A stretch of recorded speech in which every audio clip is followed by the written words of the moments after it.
Ehtiyot bo'ling, eshiklar yopiladi. Keyingi bekat Toshkent metropoliteni.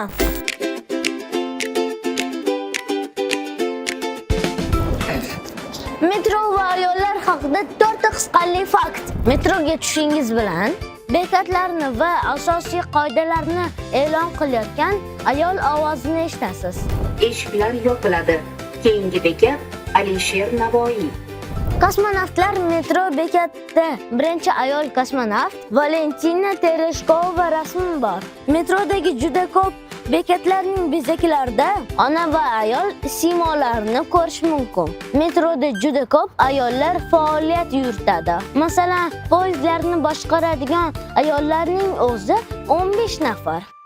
Biz mana shu yerda ishlaydigan mashinistlardan biri Yoqtoy opa bilan gaplashamiz.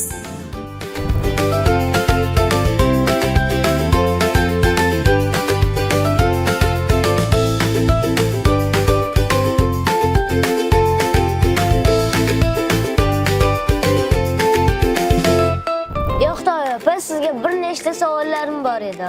Marhamat, bersiz bo'ladi. Necha yildan beri bu yerda ishlaysiz? Bu yerda 2 yildan beri faoliyat yuritaman. Mashinistlar oldin ayol mashinistlar bo'lmagani uchun bizda kurs ochilgan.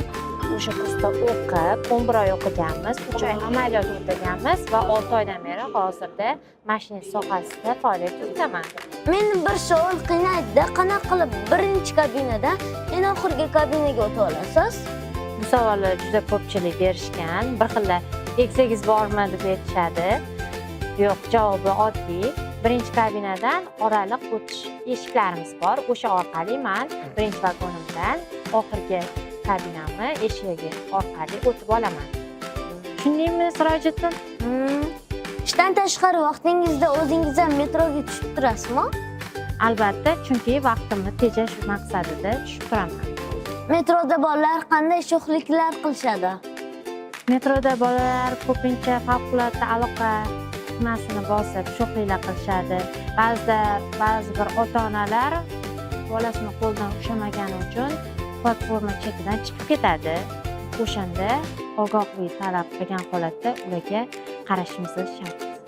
Bu kasb qizlar uchun qiyinlik qilmaydimi? Bu sohani egallashda turli xil qiyinchiliklarga duch kelishingiz mumkin. Va lekin agar qiziqishingiz bo'ladigan bo'lsa, bu kasbni bemalol egallashingiz mumkin. Tushunarli. Boshqa savollaringiz yo'qmi? Yo'q, rahmat. Katta bo'lsangiz kelsangiz, o'zim men sizga mashinistlikni o'rgataman. Kelishdik. Kelishdik. Aziz bolalar, metrodagi 5 ta muhim qoidalarni sizlarga eslatamiz. Bekatdagi sariq chiziqdan u tarafga o'tib ketmang. Metroga yolg'iz tushmang va kattalar bilan harakatlanayotganingizda ulardan uzoqlashmang. Bekatdagi qarovsiz va begona buyumlarga tegmang. Eskalatordan foydalanayotganingizda tutqichlardan ushlab oling.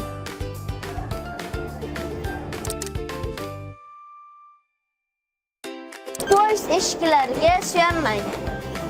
Zarurat bo'lmaganda favqulodda aloqa tugmachasini bosmang. Metroga qilingan sayohatimiz sizlarga yoqdimi? Shaxsan menga shunaqangi yoqdi. Ayol va qizlarni kelayotgan bayram bilan yana bir bor tabriklaymiz.